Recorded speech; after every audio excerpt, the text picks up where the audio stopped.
Hello' মৰমৰ বন্ধু বান্ধৱীসকল, পুনৰবাৰ আপোনালোকক স্বাগতম জনালোঁ। আজি আমি শ্বিলঙৰ চতুৰ্থ খণ্ডটো লৈ আহিছোঁ। ভিডিঅ' আৰম্ভণিতে মই এটা কথা ক'ব বিচাৰিছোঁ। আজি 3 দিন ধৰি চৰ্দি হৈ আছে, তাৰ ফলত ভইচটো অলপ বহি গৈছে। আপোনালোকে ভইচ কোৱালিটিটো প্লিজ ইগন'ৰ কৰিব। আগৰ খণ্ডটোত আপোনালোকক ডাউকিৰ যি সুন্দৰতা সেইখিনি দেখাব যত্ন কৰিছিলোঁ। ভিডিঅ'টো আপোনালোকে যথেষ্ট মৰমো দিলে, তাৰ বাবে সকলোকে পুনৰবাৰ আন্তৰিক ধন্যবাদ জ্ঞাপন কৰিছোঁ। আৰু আজি আমাৰ সেই ডাউকি যাত্ৰাৰ পিছতে সেই একেখন ঠাইতে আমি এছিয়াছ ক্লিনেষ্ট প্লেচ আৰু যিখন লিভিং ৰুট ব্ৰিজ আছে তাক চাবলৈ বুলি ডাউকিৰ পৰা অলপ ভিতৰ ফালে সোমাই গ'লোঁ। আৰু ভিতৰ ফালে সোমাই যোৱাৰ লগে লগে দেখা পালোঁ শাৰী শাৰী চবফালে তামোল গছ। পাহাৰটোত এজোপাও বেলেগ গছ দেখিবলৈ নাপালোঁ। আচৰিত লাগিল, তেওঁলোকে এনেকুৱা পাহাৰবিলাকত ইমান সুন্দৰকৈ তামোল পুলিখিনি ৰুলে কেনেকৈ। আৰু এই যে তামোল পুলিখিনি দেখিছে আপোনালোকে, এই তামোল পুলিখিনি কিন্তু মেঘালয়ৰ একোটা অৰ্থনীতিৰ ভেটি বুলি ক'ব পাৰি। গোটেই পাহাৰবিলাক তামোলেৰে ভৰি আছে। আমি যে খাওঁ শ্বিলঙীয়া তামোল, এই তামোলবিলাক হয়তো ইয়াৰ পৰাই যায়। ডাউকিৰ পৰা এছিয়াৰ যিখন ক্লিনেষ্ট প্লেচ তালৈ দূৰত্ব প্ৰায় 29 কিলোমিটাৰ। আৰু সেই এছিয়াৰ ক্লিনেষ্ট প্লেচখনৰ কাষতে লাগি আছে লিভিং ৰুট ব্ৰিজ, যিটো শ্বিলঙৰ মুখ্য টুৰিষ্ট ডেষ্টিনেশ্যন বুলি ক'ব পাৰি। এই যে ৰাস্তাটো আপোনালোকে দেখা পাইছে, এই ৰাস্তাটো সাধাৰণ ৰাস্তা নহয় কিন্তু, কাৰণ এই ৰাস্তাটোৰ লগত লাগি আছে বাংলাদেশৰ বৰ্ডাৰ। সেই যে আপোনালোকে ভিডিঅ' দেখা পাইছে কাটাতাৰৰ বেৰবোৰ, সেই বেৰবোৰৰ সিটো পাৰে আছে বাংলাদেশ আৰু এইটো পাৰে আমাৰ ভাৰতবৰ্ষ। আৰু সেই নদীখন যে আপোনালোকে দেখা পাইছে, সেই নদীখন বাংলাদেশৰ নদী। ৰাস্তাটো বাৰু লাহে লাহে বেয়া হৈ আহিছিলে, কিন্তু এটা কথা ভাল লাগিছিল, সেইটো হ'ল আমাৰ যি ইণ্ডিয়ান বৰ্ডাৰৰ 1 কিলোমিটাৰ বা 2 কিলোমিটাৰ আঁতৰে আঁতৰে আমাৰ ইণ্ডিয়ান আৰ্মিৰ যি চকী, সেই চকী আছিল। তাতে যিখিনি আমাৰ ইণ্ডিয়ান আৰ্মি আছিলে তেওঁলোক কিন্তু যথেষ্ট হেল্পফুল আছিল, আমাক যথেষ্ট সহায় কৰিছিলে, ৰাস্তাৰ কথা কৈছিল আৰু ভাল লাগিছিল। ইমান নিষিদ্ধ সুৰক্ষাৰ পাছতো যে ইমানবোৰ অনুপ্ৰৱেশ হৈ থাকে, ইমান বাংলাদেশী আমাৰ অসমত প্ৰৱেশ কৰে বা মেঘালয়ত প্ৰৱেশ কৰে, ভাবিবলৈ টান লাগে, নহয়নে বাৰু? যিয়ে নহওক, সেইখিনি চৰকাৰৰ বিষয়ে, তেওঁলোকে তেওঁলোকৰ বিষয়বোৰ সমাধান কৰিব, আলোচনাৰ মাধ্যমেৰে হওক বা চৰকাৰে বিভিন্ন ব্যৱস্থা ল'ব। বাকী আপোনালোকে চাৰিওফালৰ পৰিৱেশটো চাওক, সঁচাকৈ বৰ ধুনীয়া। বিশেষকৈ সেই যেতিয়া আমি গৈ আছিলোঁ, লাহে লাহে আবেলি হৈ আহিছিল। ডাউকিৰ সুন্দৰতাত আমি ইমানেই বিভোৰ হৈ পৰিছিলোঁ, আমাৰ পেটৰ ভোকো নাইকিয়া হৈ গৈছিল। কিন্তু লাহে লাহে অনুভৱ কৰিছিলোঁ আমাৰ ভোক লাগিছে। সেয়ে যাত্ৰাপথত ওচৰতে এখন ৰেষ্টুৰেণ্ট পালোঁ আৰু তাতে সোমাই ভাত কেইটামান গ্ৰহণ কৰি ল'লোঁ।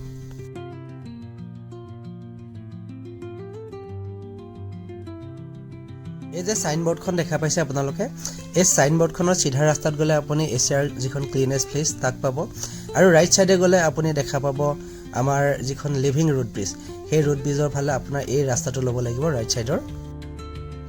সেয়ে সময় কম আছিলে, প্ৰথমতে লিভিং ৰুট ব্ৰিজখন চোৱাৰ সিদ্ধান্ত ল'লোঁ আৰু লাহে লাহে আমি লিভিং ৰুট ব্ৰিজ পাই গ'লোহি।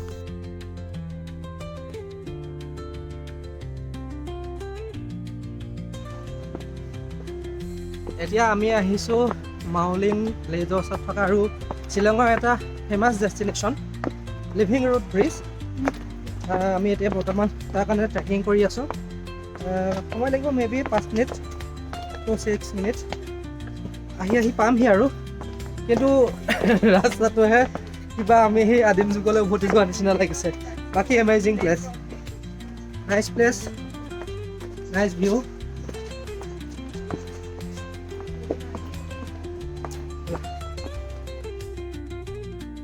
ৰাস্তাটো মোটামুটি 2 ফুটমান হ'ব। প্ৰথমটো ৰাস্তা, যিটো 2 ফুটীয়া ৰাস্তাৰ মাজেৰে আমি যাব লগা হ'ল, আৰু সেই 2 ফুট ৰাস্তাৰ কাষতে সৰু সৰু দোকান কিছুমান দি ৰাখিছে তেওঁলোকে। আচলতে মেঘালয়ৰ মানুহবিলাকে যিটো টুৰিজিমটো কিন্তু ভালকৈ প্ৰমোট কৰিব পাৰিছে। তেওঁলোকে টুৰিজিমক লৈ যথেষ্ট চিৰিয়াছ। 5 মিনিটমান ওখৰা মোখৰা ৰাস্তাৰে খোজকাঢ়ি লাহেকৈ লিভিং ৰুট ব্ৰিজত পাই গৈছোঁহি। লিভিং ৰুট ব্ৰিজত পাই তাৰ গছবিলাক দেখিলোঁ। গছবিলাক দেখি মেলি, তাৰ গা গঠনবিলাক দেখি মেলি এনেকুৱা অনুভৱ হৈছিল যেন অৱতাৰ মুভিখনৰ যি পেণ্ডোৰা জংঘল আছিলে, সেই পেণ্ডোৰা জংঘলৰ মাজত আমি প্ৰৱেশ কৰিলোঁ। এডাল গছতে এখন দলং, কথাটো কিবা আচৰিত নহয়নে? গছডাল চালোঁ, গছডাল কমচে কম 5000-6000 বছৰ পুৰণি হ'ব, আৰু গছডালৰ শিপাবিলাক ইমান দীঘল হৈ গৈছিলে, তাৰ ওপৰত মানুহে দলং বনাই অহা যোৱা কৰিব পৰা হৈ গৈছিল। আৰু সেই গছজোপাকে শ্বিলঙেই হওক বা মেঘালয়ে হওক প্ৰমোট কৰি এতিয়া মানুহৰ পৰা পইচা ঘটি আছে। আমাৰ অসমতো টুৰিজিমটো আগতকৈ অলপ বৃদ্ধি পাইছে, কিন্তু আমাৰ ওচৰ চুবুৰীয়া ৰাজ্যকেইখনৰ তুলনাত এতিয়াও যথেষ্ট কম। বিশেষকৈ আমাৰ অসমে এই ক্ষেত্ৰত কিছু ব্যৱস্থা লোৱাৰ প্ৰয়োজন আছে বুলি মই অনুভৱ কৰিলোঁ। আমি লিভিং ৰুট ব্ৰিজ পাওঁতে 4:35 মান হৈছিলে, আৰু আপোনালোকে জানে 4:35 তাকো পাহাৰীয়া অঞ্চলত লাহে লাহে আন্ধাৰ হৈ আহিছিল। সিফালে আমাৰ এছিয়াৰ যিখন ক্লিনেষ্ট ভিলেজ সেইখনো চাব লগা আছে। সেই লিভিং ৰুট ব্ৰিজ অকণমান সময় থাকিলৈ আমি সেই এছিয়াৰ ক্লিনেষ্ট ভিলেজলৈ বুলি যাত্ৰা আৰম্ভ কৰিলোঁ। এছিয়াৰ ক্লিনেষ্ট ভিলেজ সোমোৱাৰ পথতে এটা কাউণ্টাৰ দেখা পালোঁ, আৰু কাউণ্টাৰত সোমাই গৈ আমি টিকট কাটিব লগা হ'ল। আৰু বিশেষকৈ শ্বিলঙত এই কথাটো মই খুব লক্ষ্য কৰিলোঁ। আপুনি যদি ৰাস্তাৰ কাষৰ ৰেলিং এডালতো বাইকখন ৰাখে, অলপ পিছতে দেখা পাব মানুহ এজনে আপোনাক 10 টকীয়া টিকট এটা দিছে বা 20 টকীয়া টিকট এটা দিছে। আপুনি জাষ্ট মানে পেচাব কৰিব গ'লেও বাইকখন লগতে লৈ যাব লগা অৱস্থা, ক'তো আপুনি থিয় কৰি ৰাখিবও নোৱাৰে। Dawki, Cherrapunji, living root bridge এইবিলাকতকৈ মই কিন্তু এছিয়াৰ ক্লিনেষ্ট ভিলেজখন চাবলৈ বেছি এক্সাইটেড হৈ আছিলোঁ, কাৰণ এই গাঁওখনক লৈ যথেষ্ট ডকুমেণ্টেৰী ভিডিঅ' মই আগতে দেখা পাইছোঁ। সেই মনৰ উত্তেজনা সামৰি লৈ লাহে লাহে আমাৰ বাইকখন এছিয়াৰ ক্লিনেষ্ট ভিলেজৰ অভিমুখে চলাই লৈ গ'লোঁ। আগৰ খণ্ডৰ যিটো ভিডিঅ' আছিলে তাতে আপোনালোকক কৈছিলোঁ আমাৰ মেঘালয়খন বিশেষকৈ টুৰিজিমৰ ওপৰত যথেষ্ট নিৰ্ভৰশীল। সেয়ে তেওঁলোকে টুৰিজিমক লৈ যথেষ্ট চিৰিয়াছ, তেওঁলোকে যথেষ্ট কৰিছে টুৰিজিমটো প্ৰমোট কৰিবৰ কাৰণে।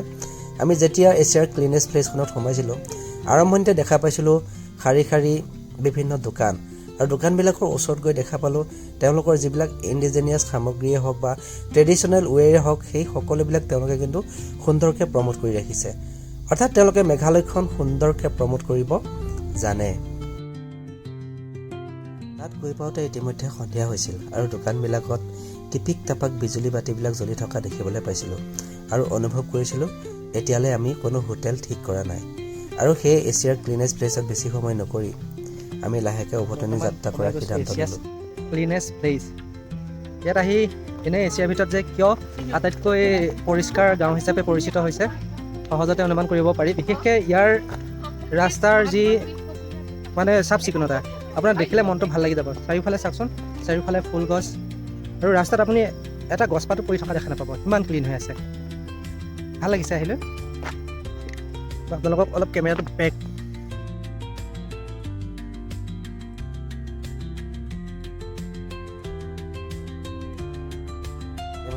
কৰি মই আপোনালোককো দেখালোঁ, লগতে নিজেও চালোঁ।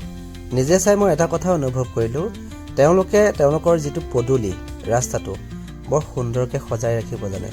চাওকচোন, ৰাস্তাৰ কাষে কাষে সৰু কিছুমান ৱাল, আৰু ৱালবিলাকৰ মাজত তেওঁলোকে ইমান সুন্দৰ গাঁথনিৰে ৰাখিছে যাতে সেই ৱালবিলাকৰ মাজত তেওঁলোকে বৃক্ষ ৰোপণ কৰিব পাৰে, বিভিন্ন ধৰণৰ ফুল ৰোপণ কৰিব পাৰে। তাৰ ফলত গাঁওখনৰ যি সুন্দৰতা যথেষ্ট বৃদ্ধি কৰিছে। আৰু এনেই এছিয়াৰ ভিতৰত আটাইতকৈ ক্লিনেষ্ট ভিলেজৰ নাম পোৱা নাই, কাৰণ তাত যথেষ্ট ইউনিকনেছ মই দেখা পালোঁ।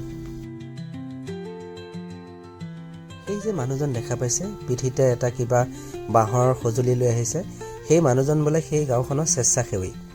তেওঁ যেতিয়া কাম নাথাকে, কাম নথকা সময়কণ এনেকৈ গাঁৱত গৈ লৈ গাঁৱৰ যিবিলাক জাবৰ জোঁথৰ থাকে সেইবিলাক পৰিষ্কাৰ কৰি থাকে। কেৱল সেইজন মানুহে নহয়, গাঁওখনৰ প্ৰতিজন ব্যক্তিয়ে তেওঁলোকৰ গাঁওখন চাফা কৰি ৰখাত কিন্তু নিজৰ দায়িত্ব নিজেই বাছি লৈছে। গাঁওখন সম্পূৰ্ণ কৰি চোৱাৰ যি আশা আছিলে সেই আশাটো পূৰ্ণ কৰিব নোৱাৰিলোঁ, কাৰণ ইতিমধ্যে যথেষ্ট আন্ধাৰ হৈ আহিছিল, আৰু আমাৰ নেক্সট ডেষ্টিনেশ্যন আছিল শ্বিলং। সেয়ে আমি গাঁওখন আধাতে দৰ্শন কৰি লৈ আমি উভতনি যাত্ৰা আৰম্ভ কৰিবলৈ সিদ্ধান্ত গ্ৰহণ কৰিলোঁ। শ্বিলঙলৈ যাত্ৰা কৰোঁতে ইতিমধ্যে ৰাতি হৈছিলে। পাহাৰীয়া ৰাস্তা, তাতে ৰাস্তাটো বৰ বহলো নহয়, ঠেক ৰাস্তা। আৰু এই ৰাস্তাটো যে আপোনালোকে দেখা পাইছে, এই ৰাস্তাটো শ্বিলং টু ডাউকি ৰোড, মেঘালয় আটাইতকৈ ডেঞ্জাৰ ৰাস্তা বুলি ক'ব পাৰে।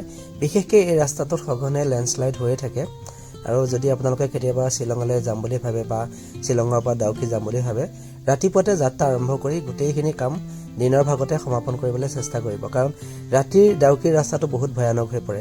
বিশেষকৈ এই যে ঠেক ৰাস্তাটো আপোনালোকে দেখা পাইছে, এই ৰাস্তাটো আপোনালোকক আগৰ খণ্ডৰ দিনত মই দেখাইছিলোঁ। যিটো ওখৰা মোখৰা ৰাস্তা আছিল, চাৰিওফালে দ খাৱৈ পাহাৰবিলাক আছিল, সেই ৰাস্তাটোৰে আমি বৰ্তমান যাত্ৰা কৰি আছোঁ। এইটোৱেই সেইটো বিখ্যাত ডাউকি ৰাস্তা। ৰাতি এতিয়া 8:30 বাজিছে, আৰু আমি বাইক ৰাইড কৰি আছোঁ। ইতিমধ্যে ঠাণ্ডা যথেষ্ট পৰিছে। ৰাতি এনেই বাইক স্পীডত চলাবলৈ যথেষ্ট কষ্ট হয় দিয়কচোন। তাতে পাহাৰীয়া ৰাস্তা আৰু শ্বিলং বুলি কোৱাৰ লগে লগে ঠাণ্ডা কথাটো আহি পৰে।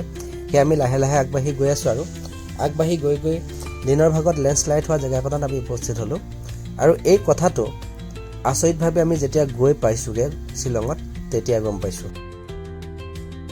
লাহে লাহে আহি আমি আমাৰ ফাইনেল ডেষ্টিনেশ্যন শ্বিলঙত উপস্থিত হ'লোহি। আৰু এয়া দেখা পাইছে আপোনালোকে, আমি সেই শ্বিলঙৰ আশে পাশে অঞ্চলত যিবিলাকত অকণমান হোটেলৰ ভাড়াটো কম। আৰু সঁচা কথা ক'ব গ'লে সেইটোৱে, লাজ কৰিও লাভ নাই, কাৰণ আমি বাজেট ফ্ৰেণ্ডলি মানুহ। সেই ওচৰে পাঁজৰে হোটেল বিচাৰি আমি চলাত কৰি আছোঁ। কষ্টৰ ফল বোলে সদায় মিঠা হয়। আমি যথেষ্ট কষ্ট কৰিলোঁ, ফলত মিঠাই পালোঁ নে তিতাই পালোঁ নাজানো, হোটেল এখন ঠিক কৰিবলৈ সুবিধা পালোঁ। আৰু লাহে লাহে কেকু জেকুকে বেগটো লৈ আমি হোটেল ৰুমত প্ৰৱেশ কৰিলোঁ। চাওকচোন হোটেল ৰুমৰ কোঠাবিলাক কিমান সৰু, কৰিডৰটো কিমান সৰু। আমাৰ নিচিনা শকত মানুহবিলাক যাবলৈ অকণমান চিন্তাই কৰিব লগা হয়। বিশেষকৈ মই সিমানো শকত নহয় বাৰু, তথাপিতো মানুহটোৰ হাইটটো চাই 70 কেজি ওজন। হোটেলখন বাজেট ফ্ৰেণ্ডলি, কিন্তু আচৰিত কথাটো কি জানে, আমি যিটো ৰুমত আছিলোঁ সেই ৰুমটোৰ পৰা গোটেই শ্বিলংখন, বিশেষকৈ ৰাতিৰ শ্বিলংখন খিৰিকীখন খুলিলেই দেখা পায়। চাওকচোন ৰাতিৰ শ্বিলংখন কি সুন্দৰ লাগিছে। খিৰিকীৰ পৰ্দাখন টানি লৈ আমি আধা ঘণ্টামান সময় এই দৃশ্যটো উপভোগ কৰিলোঁ। আৰু বিশেষকৈ এই সময়খন সঁচাকৈ মনত থাকিব। ইমান কষ্টৰ মূৰত ইমান সুন্দৰ এটা পৰিৱেশ দেখা পাই মনটো ভালো লাগিল।